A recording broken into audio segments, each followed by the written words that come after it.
When I was a kid, my father sometimes told me at bedtime that if I closed my eyes and didn't open them for a long time, all the demons would blow away. Yesterday I turned 60, but I still take his advice. Not because I'm sentimental or want to keep the memory of my father alive. I just can't think of a better solution. To get away from all the demons that haunt Freeburg, I'd need to wear a blindfold 24/7. Plus, it's a good idea to act blind when talking to reporters. At least that's what my colleagues say. They're afraid of press conferences. But for me, it's more like a confessional. No matter what lies you tell, you're privately thinking the honest answers. It helps me remember who I am. The fact that I'll be reading all about it in the papers tomorrow is a small price to pay. Call it penance for the preacher.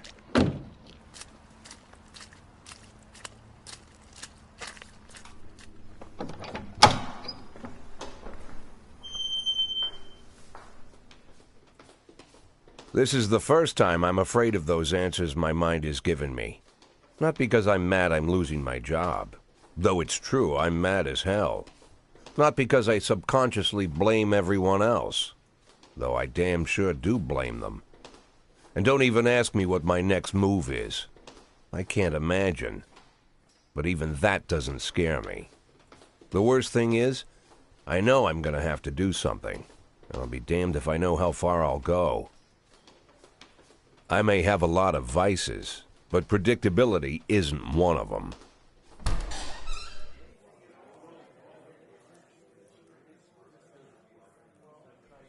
I learned a long time ago how to drive away the swarming demons. But what do you do when they're trying to rip your soul from your skin? Shutting my eyes tight as I can. The best solution remains the same: play blind. I just hope the reporters think I was blinded by the camera flash.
How's the back today, Mr. Boyd? Same as usual. How did the press conference go? You can read about it in the newspapers tomorrow. Don't let anyone in.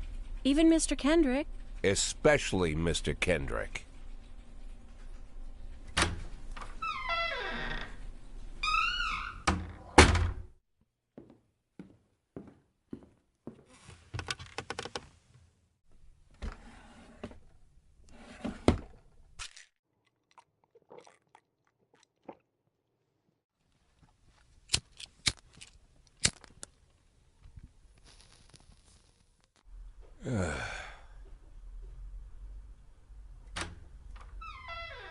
As soon as I heard the door creak, I knew what face I'd see. When I tell Emma not to let anyone in, there's only one man it could be. Rude, arrogant, no warning. That's Mayor Rogers in a nutshell. White summer shoes, white socks, white shorts, white polo shirt, and the white smile of a hungry shark. Mayor Rogers enters every room like he owns the place. Even the floorboards under his feet sound like they're creaking an apology. He never shied away from the odd corruption scheme. It's like the devil walks behind him. In the movies, the villains controlling the city play golf with the judges. Rogers plays tennis with them instead. That's about the only difference. Jack, I was hoping to catch you after the press conference. You ran away so quick.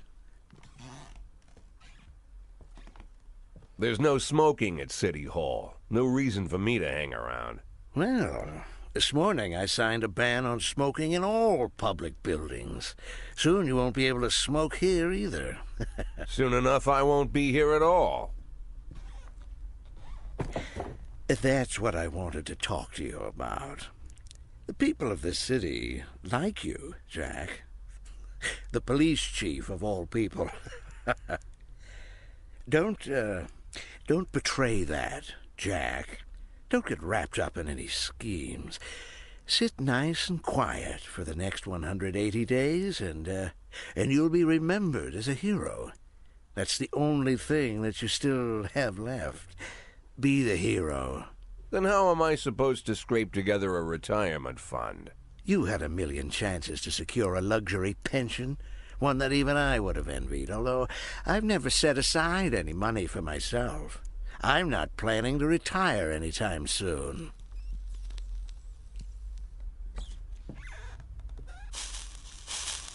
"180 days of quiet, Jack. That's all I need.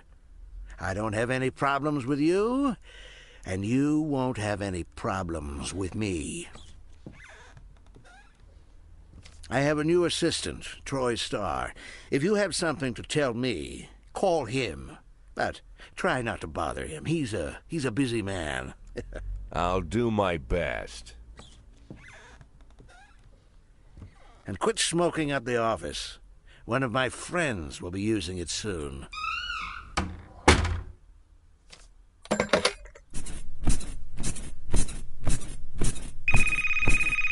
Oh, I'm sorry, babe. Only the mayor has this number. Mr. Mayor? Yeah, is this Troy Starr? Yes? Go fuck yourself, Troy Starr.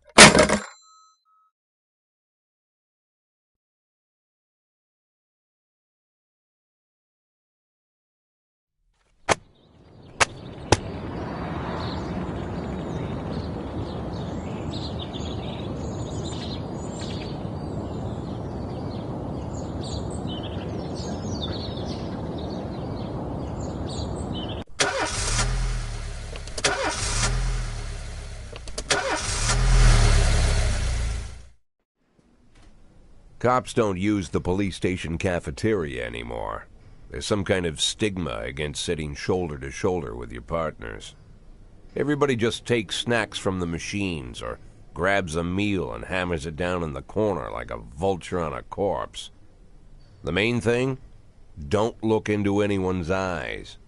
Could be construed as an invitation to sit together. The only people eating here are ghosts.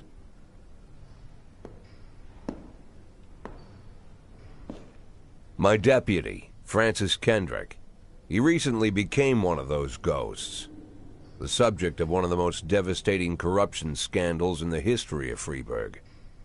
No evidence to support the accusations, but everyone knows Kendrick's days are numbered. I need that file I asked for. Needs to be ready tonight. Francis didn't say anything, but I understood. Ghosts aren't supposed to talk. Besides, I got a feeling he was already finished.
910C in progress.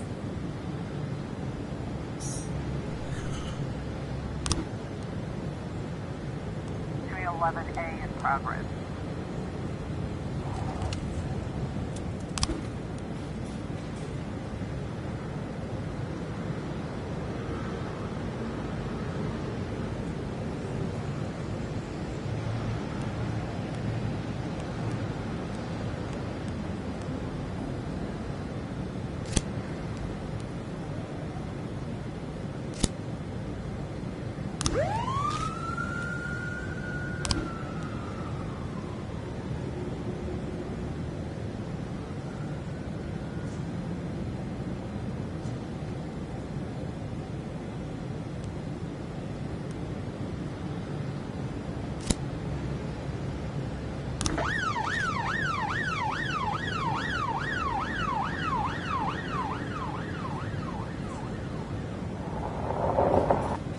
A in progress.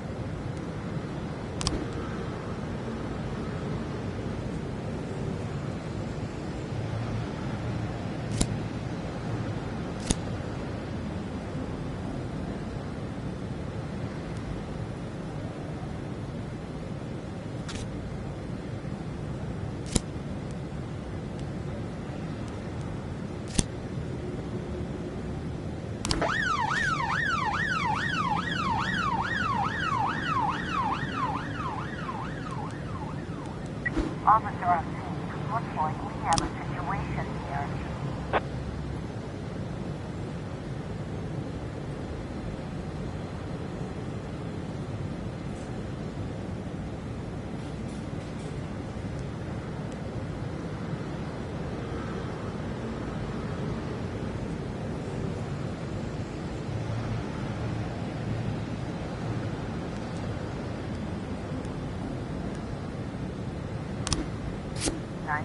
Complete.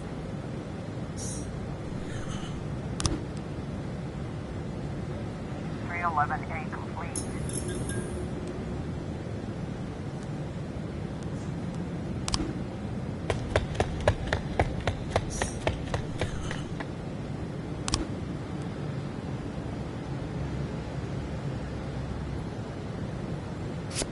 412A complete.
Used to be, when I asked Kendrick to stay late at the office, he liked to grumble and crack wise. Nowadays, he doesn't have the strength for it. Slumped shoulders, blank stare, wrinkled skin. The past few weeks, I don't hardly recognize my old friend. In his younger years, he reminded me of a gallant royal officer in an old Kipling story. Kendrick isn't just crumbling under the weight of the public pressure, but from the shame of it all. Internal Affairs raided the library he inherited from his grandfather, hoping they'd find buckets of cash stashed in the pages. Heard about the look on his face, the fearless policeman standing helpless in horror. I've known Francis for 30 years. The past 20 years he's played loose with the law. And I know that at a certain point every stolen dollar brings more misery than anything else. Probably sounds crazy, but I sympathize with the guy. What can I do? Your friends are your friends, and these are the waters we swim in. Called all of the people on that list today. Now they know you're in business, so you could get a call from any of them. You don't need to worry about any of them. I've cleared them all. And what kind of business are we talking here? It's nothing too serious, just like you asked. Should be just a few small favors. Payments will vary depending on the situation and who you're dealing with. How much are you looking to earn? $500,000. $500,000? Why not a whole million? Because everybody wants to take $1 million. Figured I'd try something different. $500,000 in 180 days? Well, you could earn it all above board if you netted all the big fish and hit all your bonuses. Never knew you for a fisherman. Well, you never got into my business, and I'm not trying to get into yours. But be careful about bringing in any other cops. Sooner or later, they'll put the finger on you. And one more thing, Jack. I remember what you said, but I should probably add one more name to that list. Christopher Sand. Sand. Christopher G. Sand. Everyone knows the name, but few could tell you who he is. The old man stays away from the spotlight. Always wears old-fashioned jeans and knitted sweaters. Gives to charity. Rarely attends social events. An avid hunter, I hear. Even dabbles in poetry. You'd never guess he's the head of the oldest and most powerful gang in the city. Goes back as far as his great-grandfather. And Sand is strict about following the old rules. He rarely involves himself in commonplace murders and robberies. Hardly needs to intimidate anyone to get his point across. The people who work for him each have their sphere. They provide protection where needed, even work with the authorities when they want to make a deal. Meanwhile, Sand pulls the strings without getting his hands dirty. People sometimes mistake his quiet approach. A couple years ago, an arms dealer decided to expand its business without asking permission, and his whole family paid the price. In 4 weeks, Sand killed 31 people. Old men, women, even a few teenagers. And Sand's people made sure every paper reported it. Frank, I don't want to hear you say that name again. Jack, please, listen to me. I'm in with these guys. We agreed, Frank. That's not the kind of business I'm into. I don't go there. Never have, never will.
progress.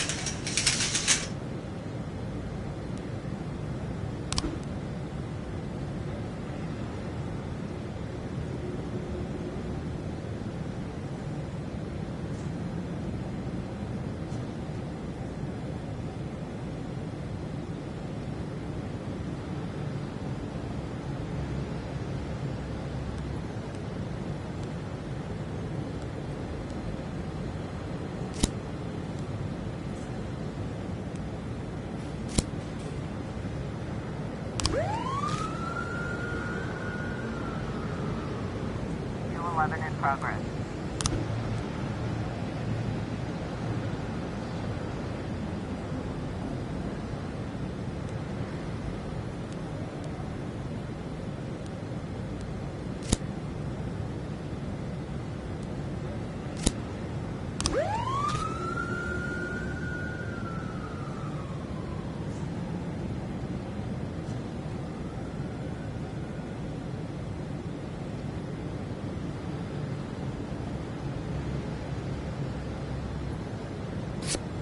Complete. 1210 in progress.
Complete. Complete.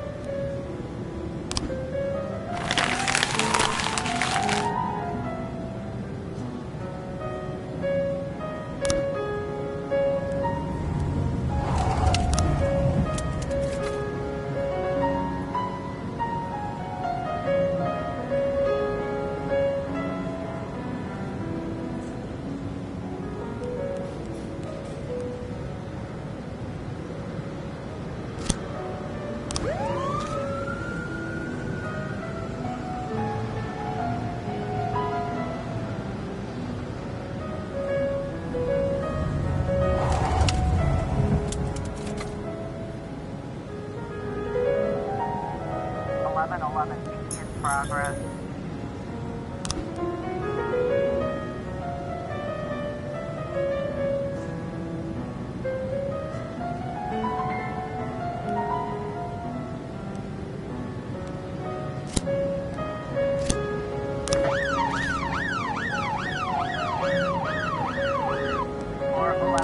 Progress.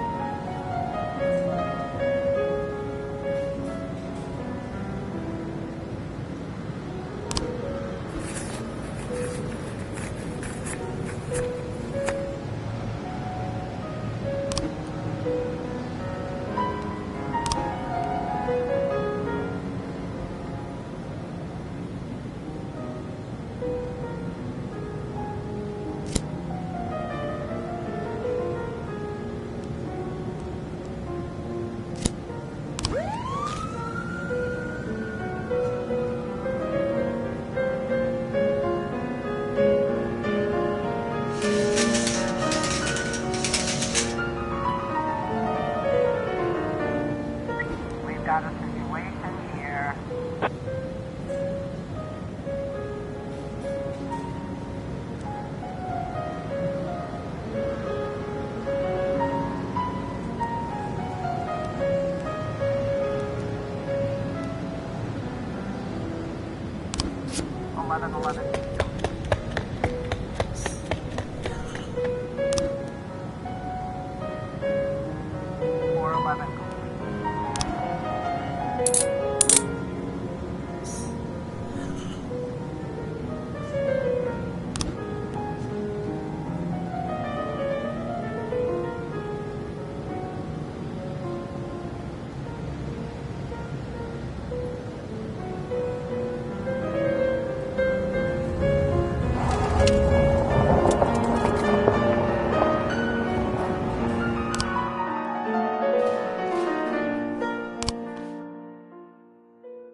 Whenever I'm alone at home and there's a knock at the door, I always hope it'll be my wife, Laura. She's always forgetting her keys. Hello, my name is Steve, and you're Jack Boyd, is that right? To get to my front door, the Bible boys walked about a mile from the local bus stop, jumping over mud puddles and skirting a couple of landfills. Laura doesn't go in for religion either, but according to her, these brave lunatics with their fake smiles deserve at least a minute of attention. She patiently listens to them, asks them questions, regales them with pastries, and never once dropping a hint of condescension. When I watch her do it, I've got to admit it gets me. I'd have hugged those boys, sat with them on the porch, and lit up a cigar. But a month after Laura left, all I could do was quietly ask them not to bother me. Today I'm a little rougher still. Shut the door on his nose this time. Another couple weeks at this rate, and I'll be greeting anyone who comes close with my service pistol pointed towards the sky, ready to fire my warning shots. In my life, even the basic stuff never goes like it's supposed to. Normally, when a wife is going to leave home, she'll make a scene, or at least sit everyone down for a serious conversation. But Laura just disappeared. The children in the stories always stand on the side of the mother, but all three of our sons supported me. The in-laws always blame the husband for making their daughter unhappy. But now Sally, Laura's mother, well, we sort of have a pact. The fellow Laura ran off with is young enough to be her son. I hear he's 30 years old. Of all the possible information a man can know about his wife's lover, I get hit with that. Fortunately, Laura's mother doesn't like the way it sounds either. Sally figures this guy just thought he'd have some fun with a mature woman, but he'll be back chasing college girls before the year is out. So we have an agreement. Sally's going to track down Laura and try to reason with her, and we'll arrange a meeting. Meanwhile, I'm supposed to not do anything stupid, which of course means anything at all.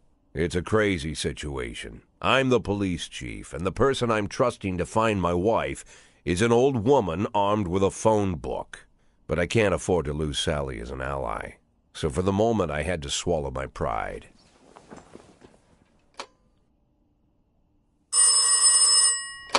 Hello. Mrs. Markham, this is Boyd. Oh, is there any news? That's what I wanted to ask you. Have you found anything? An address, phone number? Have you spoken to her? Don't worry, Jack. I've narrowed the range to 2 suspects, or whatever you like to say at your police building. At my police building, we find people faster than a funny old woman chirping on the phone with my wife's girlfriends. Oh, you're an old man, Jack. Come to your senses. They'd give us straight odds on the street. But I've got more energy, Jack. Maybe you think I'm a foolish old woman, but I go to my book club, argue with the girls about Byron, and it gives me energy. I talk to my dogs, and it gives me energy. And you have nothing, Jack. You don't even have a hobby. You got no passion. It's why Laura left you. Let's not go back into that, Sally. Find my wife, and we can discuss my hobbies later. I'm waiting for your call, and my patience is running thin. Laura, if you've stopped loving me, I'll let you go. I can't expect the impossible from you. Just don't let me die out here, okay?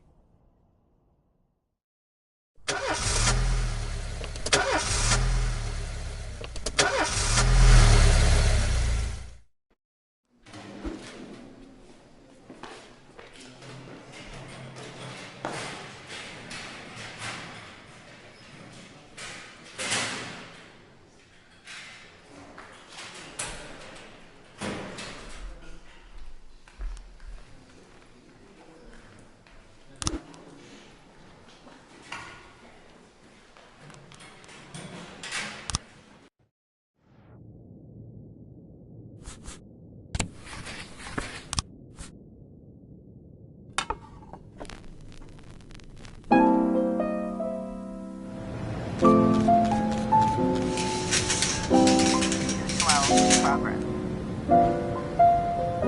Don't you leave me here. Don't you leave me here. If you must go, sweet mama, please leave a dime for beer. rooster crow. And the hen ran around. She said, if you want my fricassee, you'll have to run me down.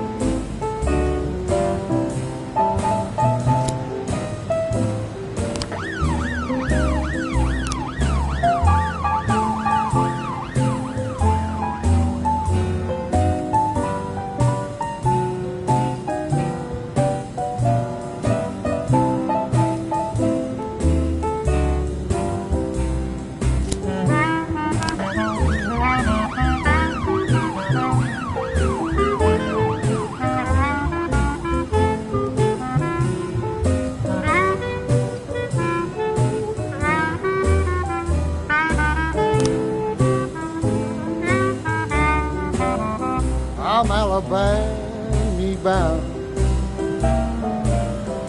Alabama bound. I followed you round from town to town. I'm Alabama bound. Don't you leave me here. 113 in progress.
Got a situation here.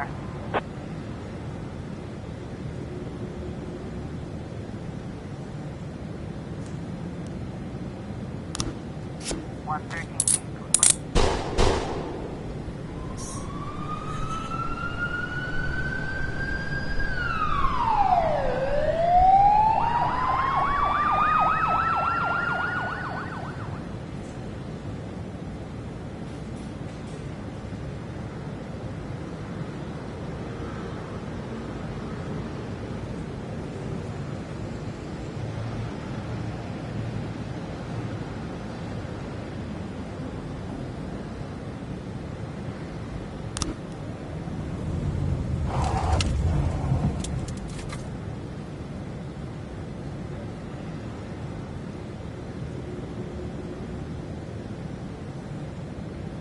Ten complete.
311A in progress.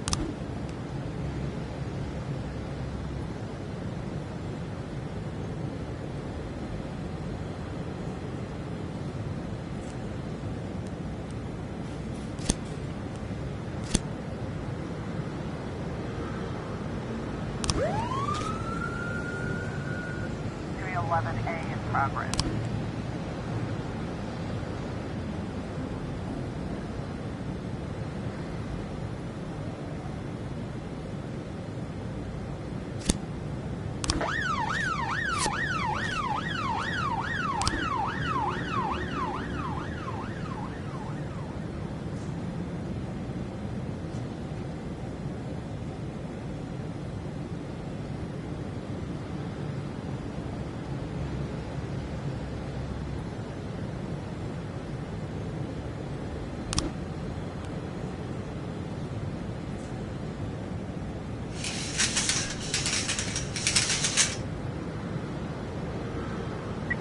Got a situation here.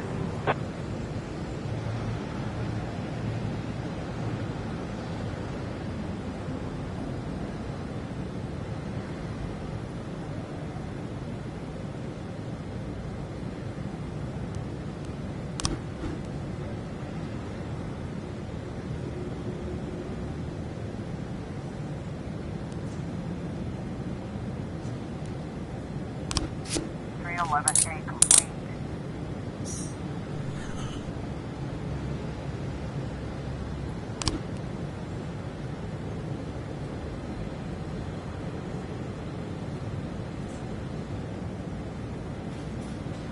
311A complete.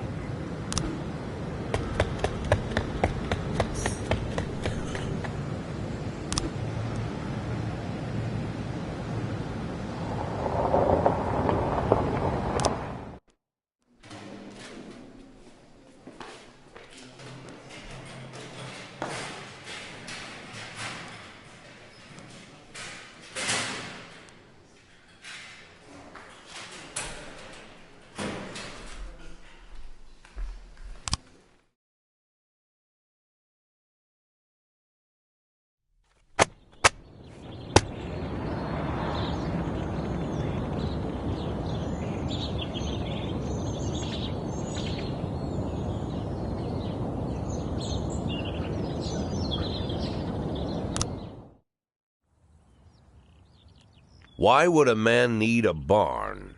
To store all the stuff you can't bring home. About 30 years ago, back when I was young and interested in farming, I carried all kinds of junk home. After a day in the field, I'd come home with buckets, shovels, dirty boots and clothes, and instantly transform the living room. But even back then, there's something I always kept in the barn.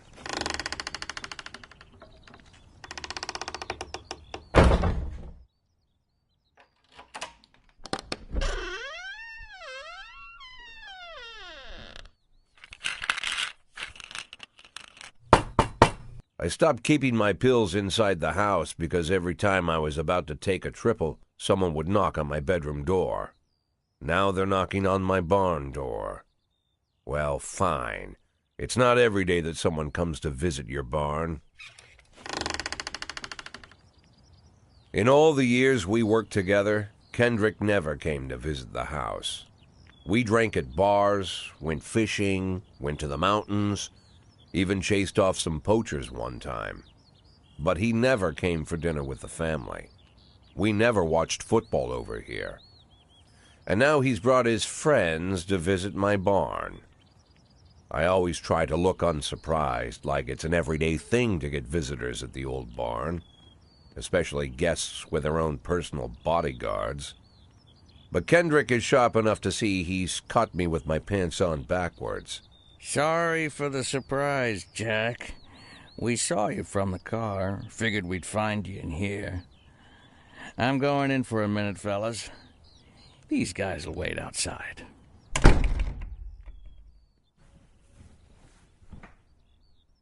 How long you been dating the lover boys? They're Sans people, Jack. Yeah. So now you're appearing in public with members of the Mafia? Jack, I'm leaving tonight. More like fleeing. Jenny and I are taking the girls and making a run for it. Probably won't be seeing each other again. I've got new documents, a new name, a new life, everything new. The papers say you're still working your last week for the department. I've got to get out today. I won't be getting another chance. Don't know if you noticed, but the whole city is against me. You told your mafia friends about your plans. Jackie, if I don't fix everything with them in the next few hours, they're going to kill me. And not just me. My family, my relatives, God, Jack, I don't know who else. They found out that I was planning to run and they demanded that we close our contract today. Your contract, Frank? Really? Is that how you talk now? Maybe you should call in the lawyers to straighten all this out. Now is not the time, Jack, please. I have a commitment to them until the end of the year. They need an inside line at police headquarters. I can't just give them back the money. That's not how the mafia works. If I can't find someone I can trust tonight, I'm dead. You know me, Jack. I wouldn't ask you if I wasn't afraid they'd cut my daughters to pieces before sunrise. He's the damn fool who puts his daughters in the crosshairs in the first place. Anyone in my place would have dressed him down good. But I didn't want to pile it on. Fate's already got this guy's soul in the grinder.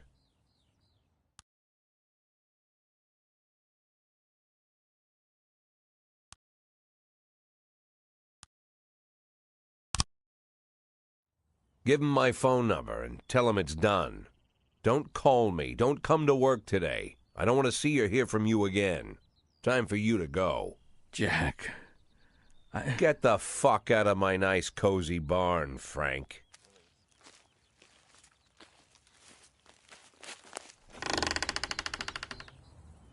At the time, I was trying not to think about what just happened.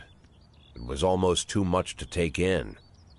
I'm probably the most popular police chief in the history of the city, and I have to admit, I've thought about that more than once, sometimes with a little pride even. In one of the features they wrote about me in the papers, they said it pretty plain. He catches the criminals. Believe me, high praise like that is unheard of in Freeburg, especially for a cop. And here I am, the person who catches criminals, and I've agreed to help the mafia, or I'll come home to a bag stuffed with my kids' body parts. Right before the last hammer falls. Hey, remember that cop who caught criminals? It turns out he was a mafia bitch. And all for the sake of a greedy, corrupt cop who should have fled the country years ago. That sound right to you?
Don't you leave me here.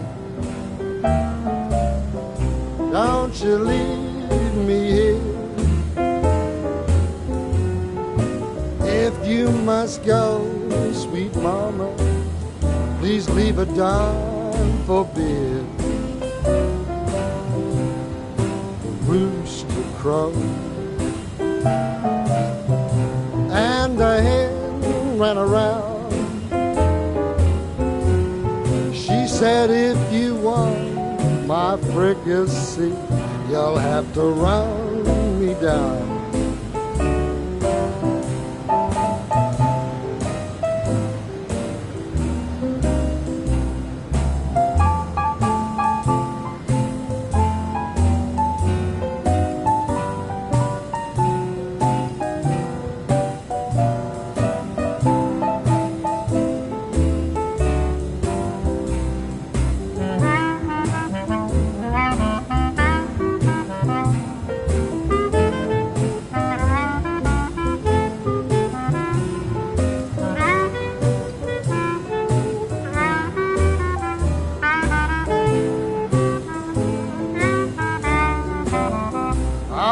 Alabama bound. Alabama bound. I followed you round from town to town. I'm Alabama bound. Don't you leave me here.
progress.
progress.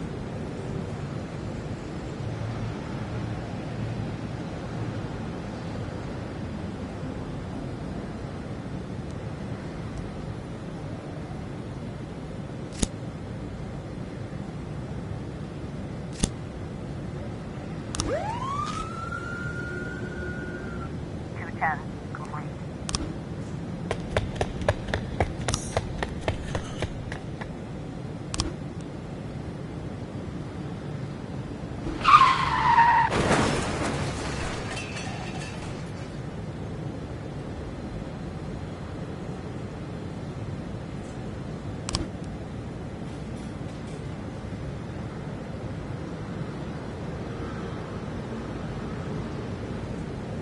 We've got a situation here.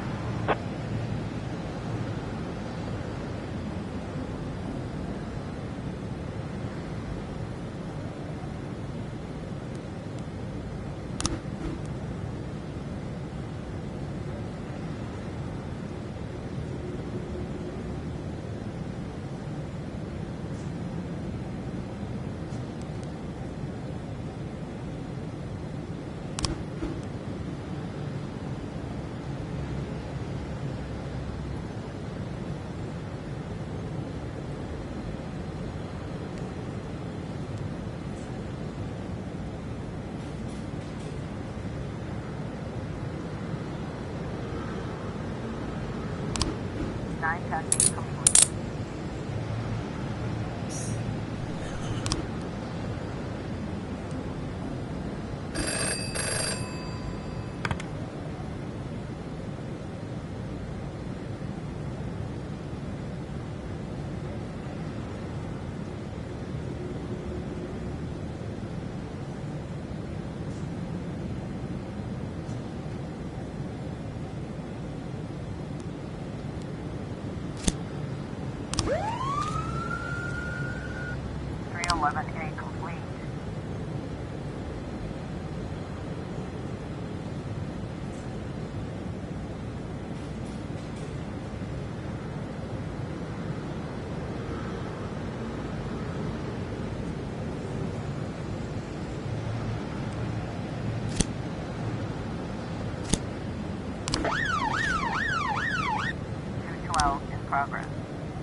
11 in progress.